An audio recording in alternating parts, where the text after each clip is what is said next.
C'est un coup de tonnerre. C'est une surprise pour plusieurs. Jacques Kiaboula Katwe vient de jeter l'éponge. Jacques Kiaboula Katwe a fini par abandonner. Il quitte définitivement le gouvernorat du Haut-Katanga. Jacques Kiaboula Katwe, qui était gouverneur depuis Hippolyte Kanambe, il a continué avec Félix Tshisekedi pendant que les Mouyèges et les autres étaient partis.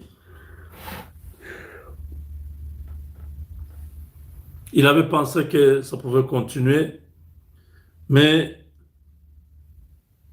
malheureusement pour lui, cette fois-là, ça n'a pas marché comme il le souhaitait. Un homme qui était là en train de travailler pour les ennemis, lui qui était gouverneur, qui faisait semblant d'être avec nous, pendant que Katumbi, Hippolyte Kanambe coordonnait encore les choses au Katanga, il nous a fait croire qu'il était avec nous pendant qu'il ne l'était pas. Un matin, l'homme disparaît sans dire un mot. Gouverneur de son État, le Haut-Katanga avoisine les 6 millions d'habitants, le Haut-Katanga dans son ensemble, c'est autour de 6 millions. Voilà un gouverneur de 6 millions d'âmes disparaît un matin pendant une dizaine de jours. On ne sait pas exactement il est où. Il n'a rien dit, même à son vice-gouverneur. Il n'a rien dit. Aucun mot à son autorité, à l'autorité de Titel, le ministre de l'Intérieur, ou au président de la République. Aucun service de sécurité de la province n'est au courant de ce qui s'est passé. L'homme a disparu.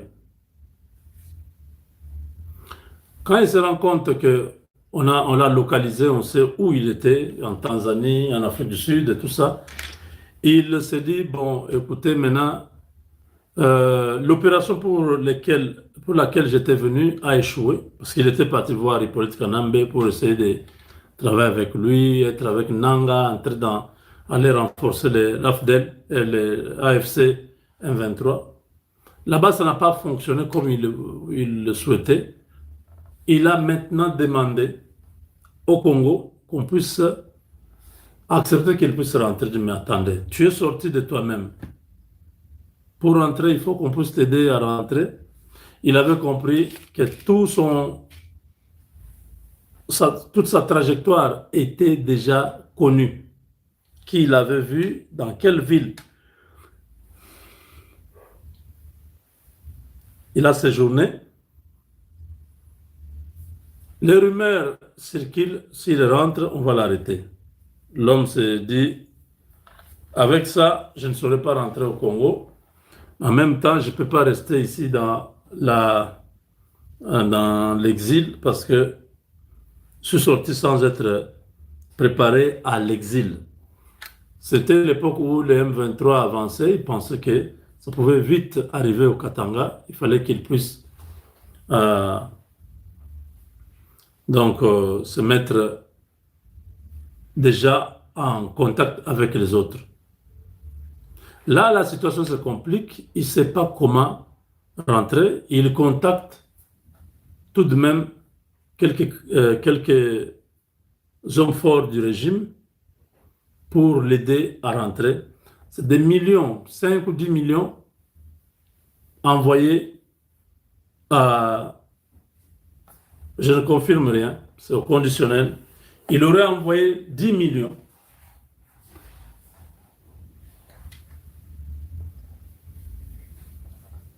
aux responsables de l'UDPS, donc les secrétaires généraux de l'UDPS et beaucoup d'autres membres comme ceux qui... Bon, bref, il a envoyé l'argent. Il aurait envoyé l'argent. Les autres lui ont dit, ne t'inquiète pas, tu peux rentrer. Rien ne va t'arriver. C'est comme ça qu'il va rentrer et rien lui arriva. Parce qu'en fait, vous savez qu'il est là-bas, c'est Kabouya qui avait fait qu'il soit là-bas. Un homme du PPRD, pendant que l'UDPS pouvait prendre cette province-là, Kabouya s'était arrangé avec d'autres caciques du régime pour qu'il soit là-bas. Un homme qui a combattu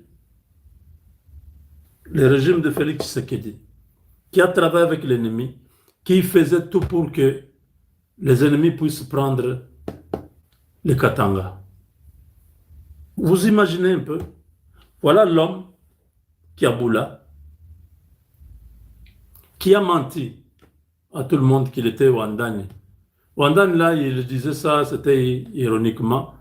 Il ne parlait pas qu'il était avec le président Tshisekedi.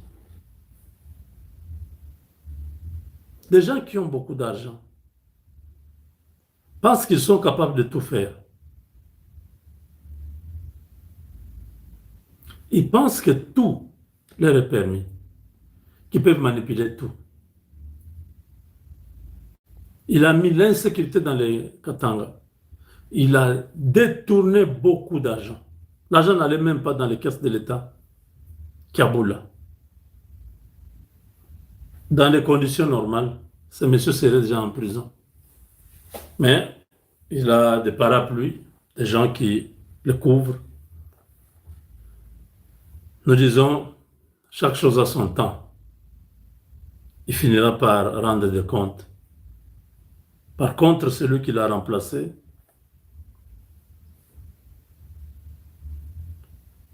M. Martin Kazembe, un homme dynamique, dans peu de temps, il a beaucoup réalisé, il a beaucoup accompli dans les Haut-Katanga. Il a fait les tours du Haut-Katanga. Il était en brousse partout où on vous a dit qu'il y avait une rébellion vers Malembankulu et tout ça, partout là-bas. Il a fait les tours. Il est en proximité avec la population. Il ne reste pas beaucoup dans son bureau. Et les services de l'État récupèrent maintenant tout ce que Kaboula était en train de prendre seul en tant que gouverneur à l'époque. Vous voyez le problème que nous avons. Comment on peut laisser des individus comme ça se trimballer avec des millions qu'ils peuvent facilement envoyer aux responsables du parti au pouvoir pour lui permettre de rentrer après ce qu'il avait fait? Vous abandonnez une province, nous sommes en pleine guerre, vous quittez le pays, on ne sait pas où est-ce que vous êtes.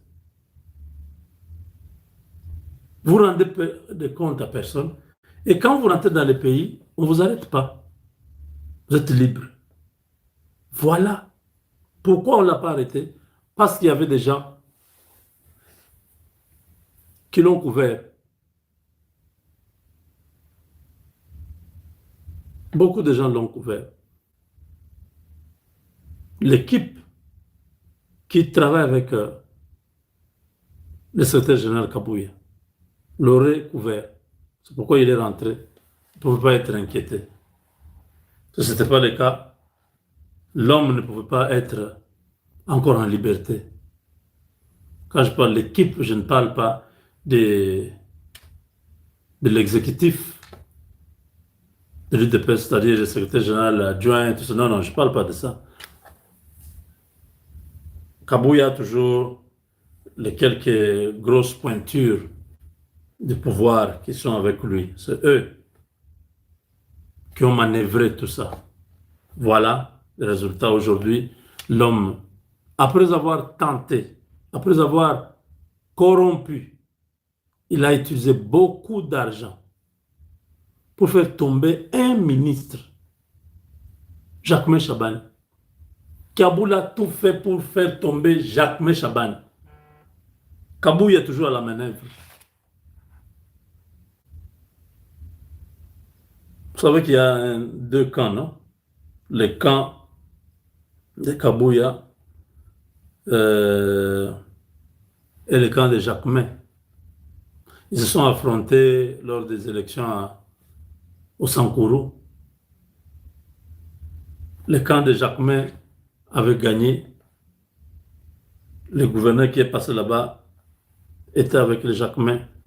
Kabouya était presque malade. Bisika nyonso bozwami na baetando na bino oyo bozali solo kolanda biso na actualité o wapi toyaka kopesa bino bana mboka ezaka très important na bisika nyonso tozali toyebaka situation ya République démocratique du Congo eza kokende lolenge nini bandeko. Je pense que yambo tokota na kati ya vive ya émission na biso na kosenga na bino bobanda ko liker, ko partager, pe ko s'abonner massivement sur votre chaîne o wapi boko zwa biso na moment na biso oyo. Bande ko ba congolais na kokanisa ke esika mona lobi na suka babi aza muyibi pona nini. Na kati émission ne boko comprendre pourquoi Kabila est volé. Il y a plusieurs sujets autres qu'on partage na bino.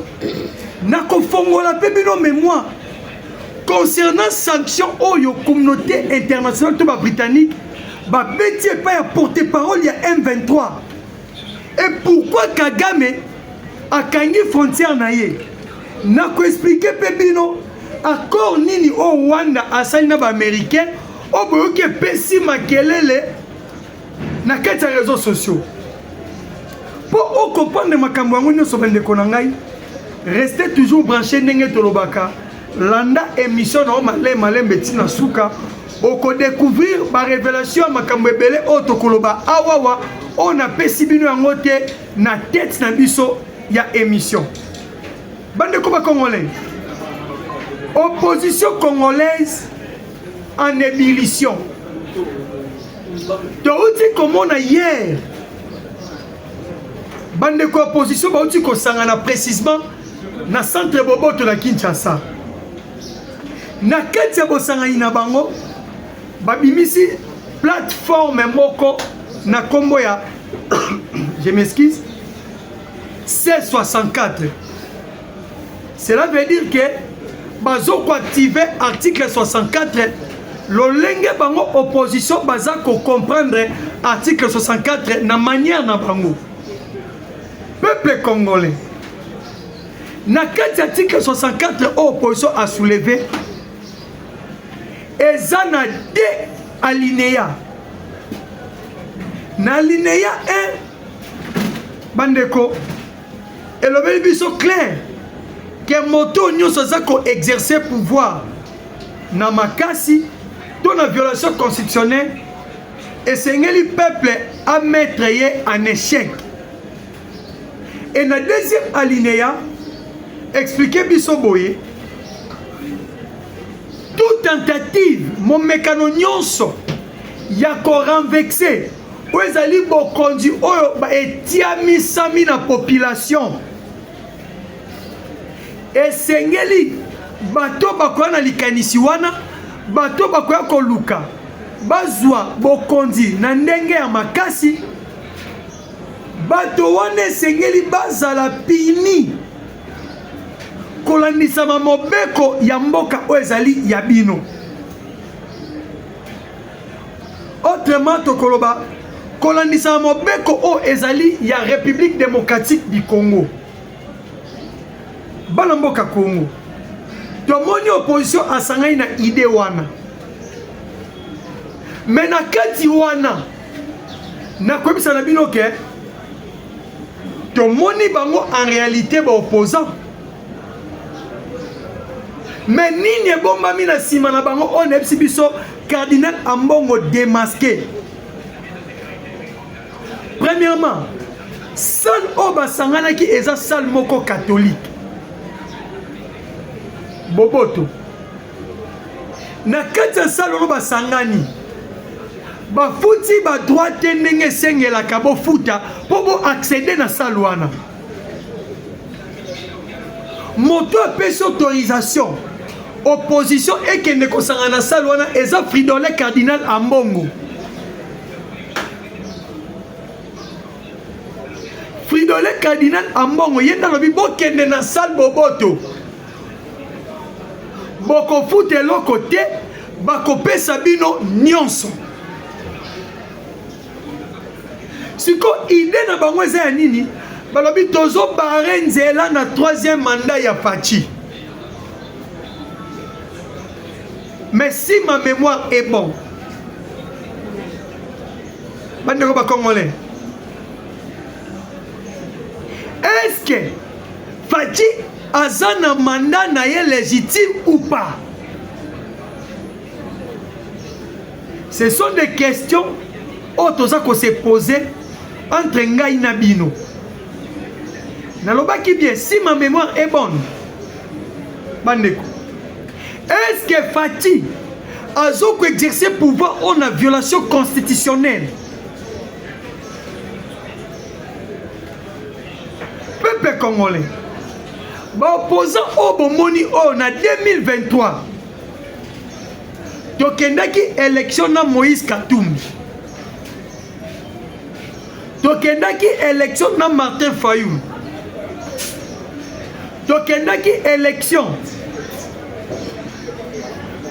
neti na Matata Mponyo, mais Matata Mponyo a désisté en faveur de Moïse Katumbi. Ndenge delise sanga salaki bakendaki basali deux coalitions, deux blocs de l'opposition, Koto Fayulu, Koto Katumbi. Na bitke soki to sali deux blocs wana tokoki kozwa résultat 2018. Koto yo Fayulu alekaki Shadari na ba voix, Koto pe Faci alekaki Shadari na ba voix, ainsi que bango nyonso nde yango esalaki que président Faci azala élu comme président. Mais en 2023, peuple congolais, basangani bango nyonso résultat ou opposition congolaise epesaki na population congolaise ezalaki ya 18% o bango nyonso bazwaki na bosangani na bango wana. Et jusqu'à présent na kati opposition wana bazo vivre na incompétence notoire na kati opposition. Est-ce que bana mboka Congo, vous pensez que opposition wana ekobattre président Félix Antoine Tshisekedi Tshilombo? Vous pensez que l'opposition a changé le moral du peuple congolais à non changement de la constitution? Vous pensez que l'opposition est compétent, mais marche à grande envergure? Pour moi, je vous dis que non.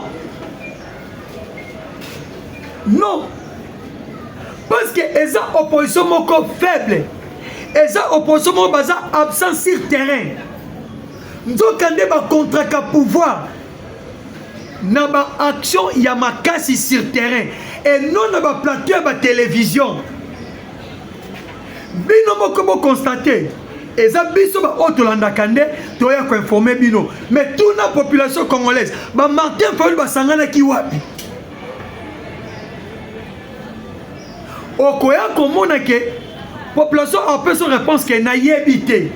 Bah au moni bazoloba eza moi bato ya moko balandaka politique o bazaka na basima na bango nde ba olobela. Nde ba olobela. Peuple congolais. Ambongo ndakendaki komene lobbying mususu et pas Macron. Vous savez pourquoi? Na kati bakaki les salamini. Tellement Joseph Kabila a déjà frappé dans sanction et pas américain. et sanction et kolandaye partout. Mais coopération salamini. Bayebi bien que Kagame pas à frapper, surtout dans dollar. Mais Kabila a détenir plus ou moins 53 milliards de dollars. On a bengele Moyibi, Aïba, on a 400 pays démocratiques du Congo, Aïba, on a Jekamine.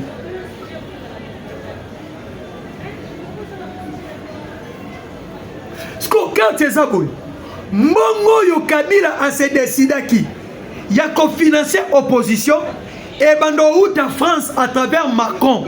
Mouto bando que sont en France et ça Fridolin cardinal en Mongo. Je pense que tu dois comprendre. Si réellement tu dois comprendre, tu dois like nabino, tu dois commentaire nabino, tu peux partager l'émission. Nazana bino malembe pour te comprendre makambo to ko expliquer na biso. Amongo nde oba délégué ya ko bandako kendaka ko zwaka mbongo ya Kabila na France ko yaka ko finansaka opposition oyoyo. Mais peuple congolais, je dirais encore, si ma mémoire est bonne, oh, 4e fois opposition au Sangane, et ça 4e fois. Jean-Marc Kaboun a Sangana Kapena Bango, Bapanzana. Fayou Basangana Kapena Kabila, Bapanzana. Matata Pe Basangana Ka, Bapanzana. Lelo Sus Baeko Sangana. Vous pensez que lokola bango ba catholique n'a pas sa kabeki, tout repère ko pesa bango beki eko simba. L'opposition, il y a président Fati, na opposition, il y a l'élo, et c'est différent. À l'époque passée, l'UDPS avec le président Etienne Tshisekedi, Ouazaki patron, il y a opposition congolaise, Azaki na multi-manière, il y a comment taquiner pouvoir pour pouvoir à bouger. Mais dans le stade actuel, Bandeko, tu es comme on a incompétence, na corruption, où ils ont vécu déjà dans 4 oppositions. Comment bino boza opposant? Tu es bakakala opposant pe sakambongo te. Batu balanda opposition na volonté na bango. Mais opposition sikoyo et sangani déjà na ba M23 parce que na ko expliquer na biso loko moko. Boyebini Kabila akendaki kobundisa Tshisekedi na este pour aluka moyen na système na bango ya kala ya kozongela bokonzi ata na nzela ya rébellion. Bazui président na bango ya empire Imatuti monsieur Paul Kagame batie à la tête. Mais na katsa babitumba nyos ba préparer qui est simbité. Baye ko examiner bien. Na dernier temps, on va comprendre que FARDC a déjà monté en puissance. Et puis, pendant 6 mois de guerre, comme en janvier, ils ont réussi à récupérer la localité mon côté depuis décembre. On a corrigé. Yango Balingini, élection, ce qui est en 2028, vers la fin. Autre en 2026. Notre commune à 4-4 dans notre token. Comment beaucoup de action il y a grande envergure, c'est bon on n'est pas lobby.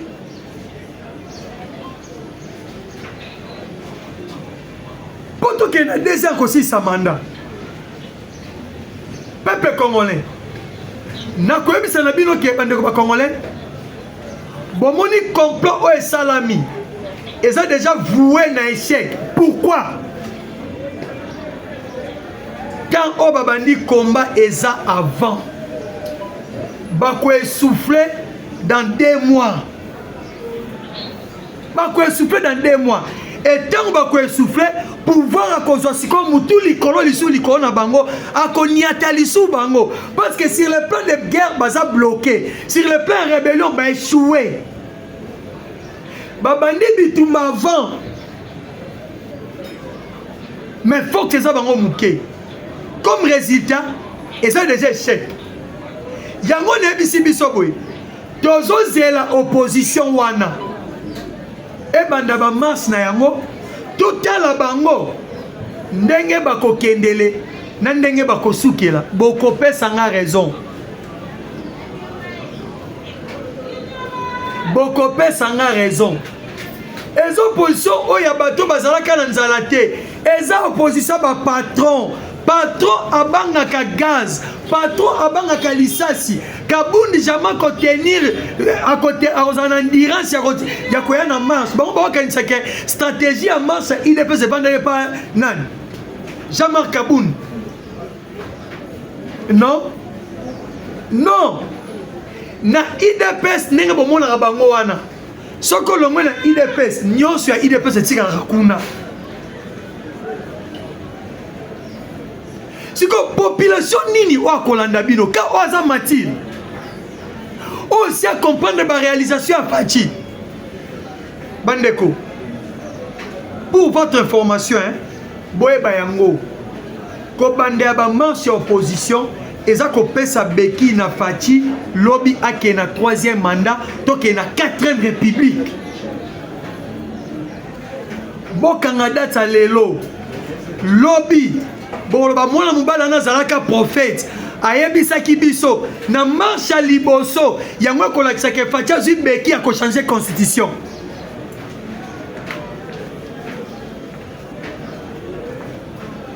nazo ebisa na bino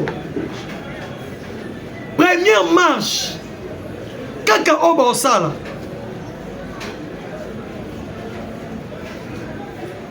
et aujourd'hui Martin Fayulu a sangani na M. Joseph Kabila parce que ba félicitations bazui outé pa Kabila ba boy pe mbongo Kabila pesa bango te pa pesa bato ba bengisa kilobi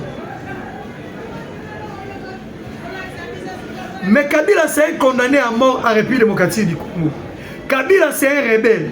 Katumbi aussi c'est un rebelle. C'est sans la peine à 4 partis naé ana ba rebelle comme preuve président interfédéral ya envol na Goma aza membre ya M23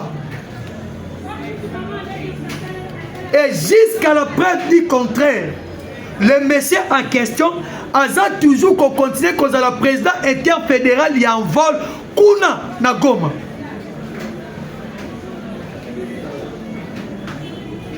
oyo moni ba luka koyela biso bandeko ba congolais eza distraction sur le plan militaire ba échoué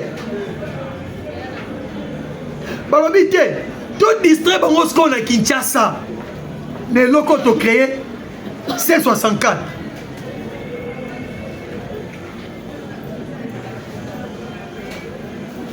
bandeko baza déjà voué à l'échec bako réussir ata muke te bako réussir te kodi ya opposition bana ngote soki bazaki maele fallait ba comprendre ba petien po atia Kabila pression ezaki na moment nini ayaka un certain 24 avril na 20 mai asali discours na ye akangi bisaka zongi Belgique et après siko aye kozonga à partir ya 2016 où esengaki Kabila a déposé accompagnaki déjà dans 6 mois Kabila comme illégitime dans 6 mois mandat Kabila est sila tango ya petit Kabila en perte bomonaki yango et jusqu'à ce que tu as qui te tient contre mur tu peux te récupérer pouvoir et alors bino opposition sans stratégie opposition sans peuple opposition sans vision comment vous pouvez réussir Martin Fayulu Yé abimi na 4% ya élection bandeko mutu a 73 na mutu a 4% est-ce que ko bangisa ye akoy ko bangisa yango na zo informer peuple congolais ba o nyonso moni ba otelemela changement ya constitution bo comprendre bango esika baza eza te kaka mpona élection non eza mpo bavivaka na poche ya monsieur Paul Kagame patron na bango Kagame lokola azoboya constitution les Fayulu ainsi de suite bana choix te bakosincline na volonté ya patron na bango monsieur Paul Kagame c'est clair. Wanda boya changement constitution Louis Michel na Belgique oyo atia Kabila na pouvoir alobi oyo bokoki jamais ko changer constitution en plein mandat na tuni oui Louis Michel quand est-ce qu'on peut changer une constitution de la République quand na comprendre bandeko bakongolais mayele na bango eza nini bango si bamesana baye na Congo basali coup d'état na kati ya coup d'état wana donc président na kokota bainstitution nyonso ezala par terre nde après bakoluka constitution mosusu bango bakocréer oyo ekorépondre et non na besoin ya population congolaise mais oyo ekorépondre nde na besoin ya bango ba communauté internationale. Allô, merci na balandi nyonso, merci na confiance oyo bozopesa Papa Ngunza, merci na ba chaîne ya autorité oyo sala partage ya Papa Ngunza, oyo peso Papa Ngunza en direct. Merci. Vos 24. Premier sujet lelo na banza lelo batebele bazali na mawa lelo pe bakufi bazwaki ba gradité bazwaki ba fonctionné.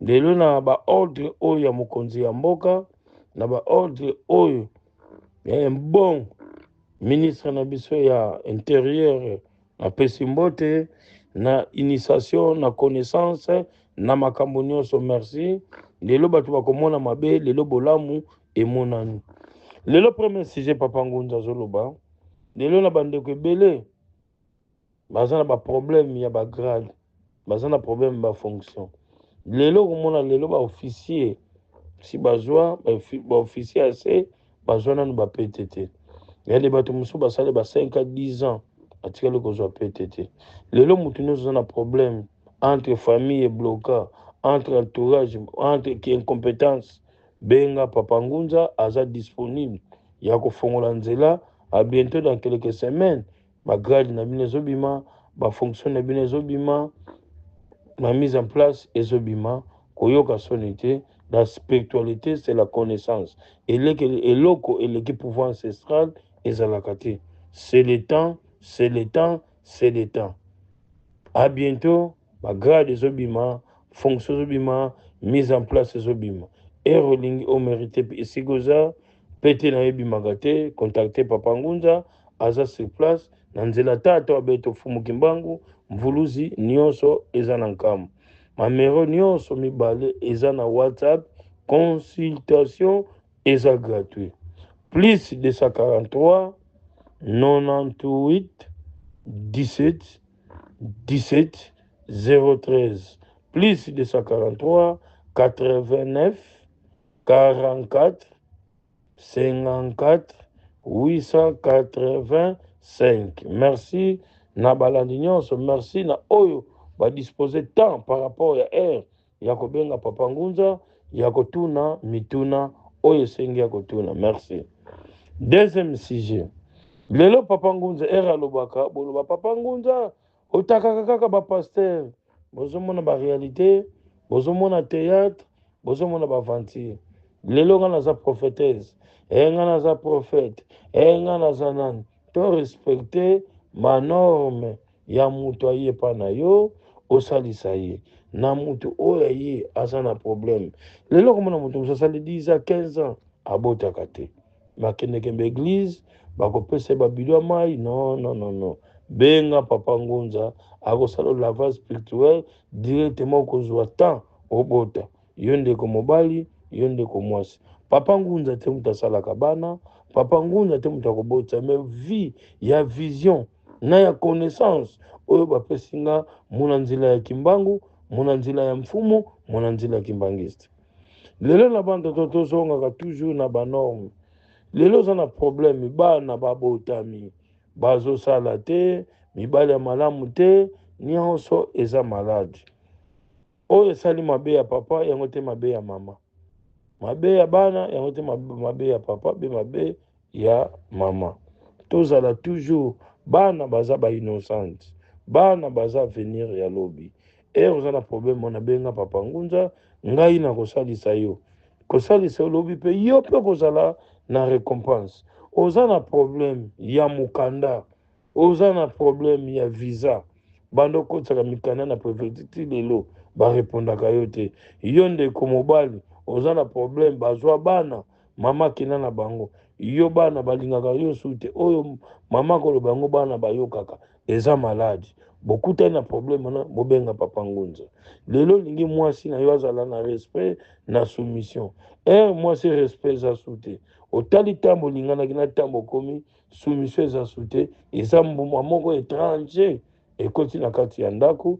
Benga papa Ngunza ya kosilisa émotion wana nyonso ya kotsolo mwasi na banorme. Numéro ya papa Ngunza eza disponible. Nyonso mibale consultation eza gratuit. Soko yo ki voit ote, c'est que papa Ngunza te. Plus 243 98 17 17 013. Plus 243 89 44 54 885.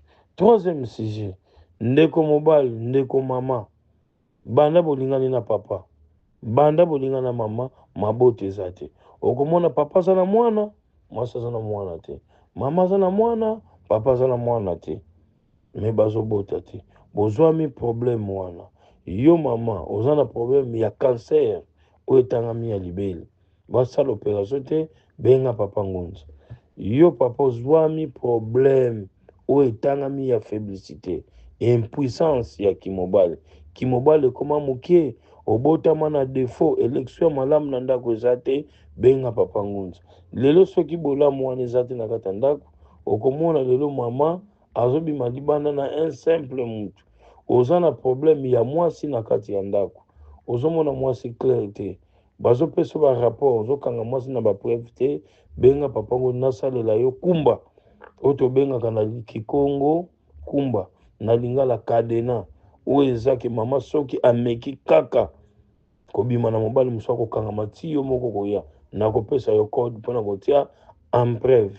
Lelo bino boza na kati ya mboka ya poto, basi baza na ki autorités mingi, oza na problème mwasi aza likolo na toujours na ndako, mwasi azobenga na kozonga, osali boye afundi la police, benga papa Ngunza na salelo musala. Kufa nsoni komona pasi, stabilité utaka na nzela ya mwasi. Quatrième sujet, na kozonga la source numéro par rapport ya R na mutu musu alandaka nga bele lomba la liboso.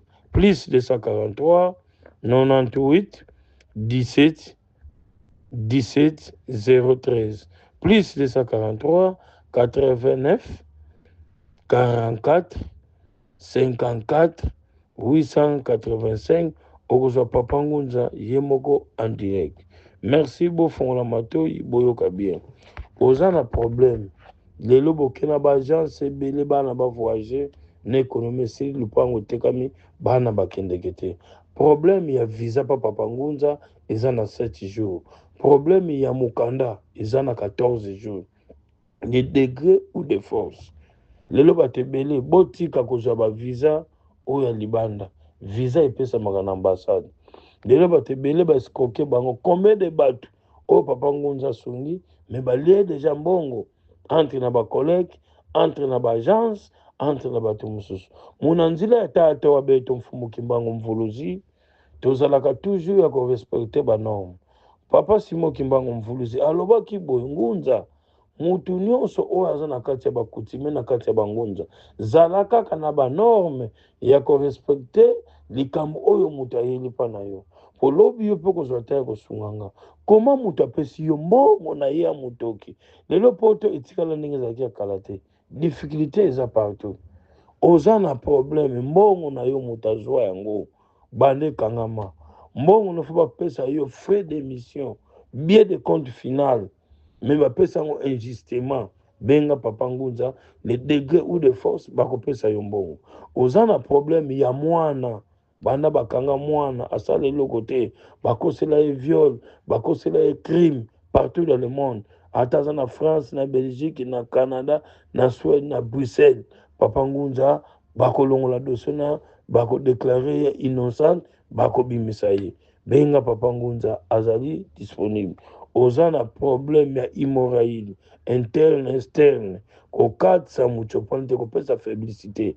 Oza na problème ya prostate basali yo la laser momoni kaka difficulté wana eza benga papa ngunza atelemisa musisa central. Oza na problème ya diabète type 1 type 2 type 3 absence ya pancréas eza kaka na séance ya 3 jours ozongi pa médecin négatif. Tokoloba susu ba sujet te par rapport tozo continuer. 5e sujet lelo oza na problème lupango na bino bozoteka ezoteka mati bato bakoya bakei mutu asombaka eloko mpo lobi esunga ye lelo lupango no bato baya basepeli nango bakokende bake libela mpo nini na butu ekoma tere ya bale na butu ekoma bapisine ekoma basale ya bareunion omoni oza na problème ya vente ya lupango ezosala manevre na montagne nyonso olingi otekela yango contacte papa ngunza azali disponible muna nzela ya nkamba nyonso eza na nkamba plus 243 98 17 17 013 plus 243 89 44 54 885 okozwa ye moko papa ngunza. 6e sujet oza na problème yo ndeko mobali mwasi moko ozosepela na ye osepelaka na ye ozokoka kozwa tante ya kolobele mpo oza na mobangi benga papa ngunza na mbota pamba orécupere mwasi wana yo lelo ndeko mobali yo ndeko mwasi boyoka maladi oyo ezocircule susu oyo na ndenge ya deuxième monde babwaki yango yo ndeko mobali basi balingaka osu te ata olingi mwasi nazoya kimi yo mwasi oza na problème mibali ya malamu ozokuta bakabelaka yo te mibali bazolingo te benga papa ngunza napesa yo attirante. Oza na problème osalaka mosala moko oyo leta akangelaka mingi osala batraverse ozwaka mbongo okotisi otekaka carburant eloko nyonso olingi napesa yo attirante domination bakipeke te ata ozoleka na monta combien na kati ya frontière nakopesa yo eloko oyo ezaki osalaka banavete na yo sans problème pourcentage kaka ya papa ngunza benga papa ngunza. Boza na problème ndeko mabota eza te okomi na age ya ménopause yo ndeko mwasi benga papa ngunza ngai te munasalaka bana na connaissance oyo bapesi nga oyo akosunga bato nakosalela mosala. Merci na banza par rapport ya r oyo nyonso azwi temps oyo nyonso azwi video ya papa ngunza abenga. Merci na mama mami à partir ya France nalandi témoignage oyo pesi mwana bandaki koloba te mwana bandaki kotambola te mwana azalaki na connaissance te atamboli.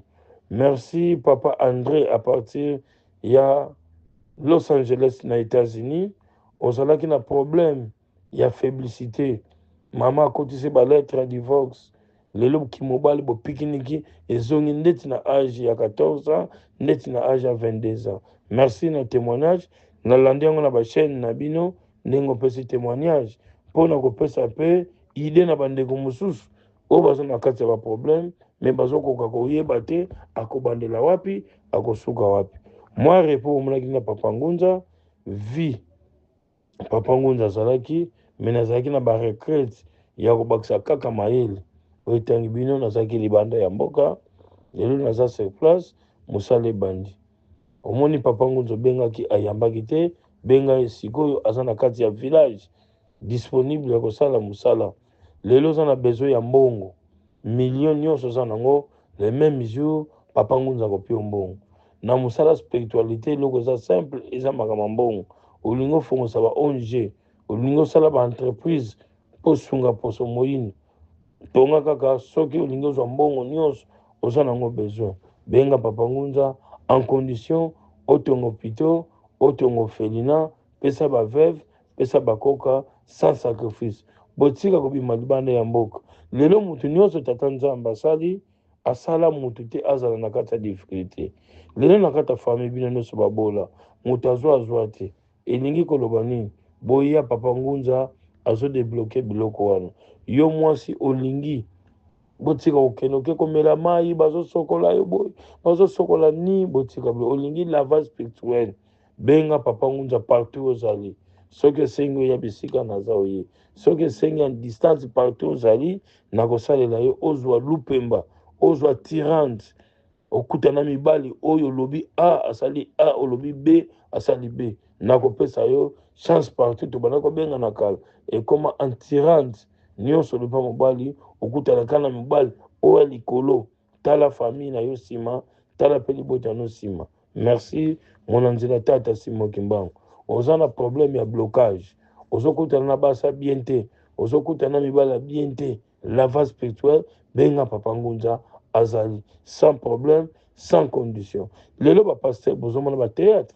babengi un pasteur abimaka na bana oyo ye moko azobota quelque démon bacontrat nini wana un pasteur olingi ozwa voyance église na yo popularité nyonso lobi bandima yo kabenga papa ngunza tobengaka ngo eza basecret d'état kobenga te lobi papa ngunza koloba ke napesaki intel nasokolaki fille intel nasalisaki pasteur wana non mosala spirituel ezala bongo te moto azosala publicité napesaki mutu bo nazongisaki mutu lelo soki tolela yo mutu lobi mutu akopesa libaku wana te mpe lobi mutu akobeta lisolo te yo ndeko mwasi yo ndeko mobali affaire ezotambola te olingi visibilité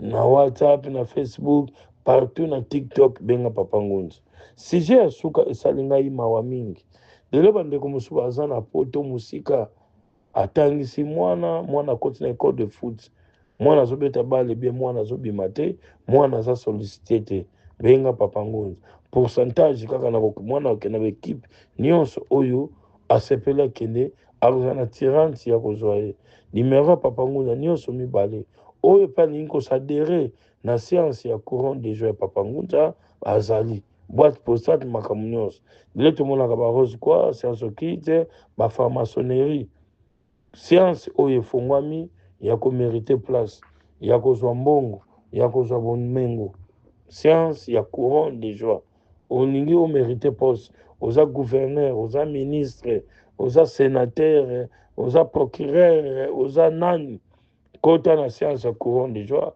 c'est le représentant légal ya komérite kaka bisika oza ti yo moko kosenga démission na yo boyoka monde entier partout dans le monde ozali séance ya courant de joie ezorecruter bato partout dans le monde ya kopesa stabilité na kati ya vie olingi bomengo olingi otonga babuilding olingi osala basociété olingi osala baentreprise olingi omérite poste kaka oza olingi se répété ozalaka député ozalaka ministre basala remaniement benga papa ngunza merci muna nzela ya nkamba merci muna nzela bankaka bamvene kaki kisalu yasadisa bantu numero nyonso mibale eza na WhatsApp consultation eza gratuit plus 243 98 17 17 013 plus 243 89 44 54 885. C'est des patriotes Papa Ngunza, Monanzila Tata Simon Kimbangu, Monanzila Mama Kimpavita, Papa Nkanza Thomas, c'est la lumière. Olingi, on se présentait dans la séance ya courant de joie, benga Papa Ngunza ya Kodaksayo, orientation, naba contrat. Merci.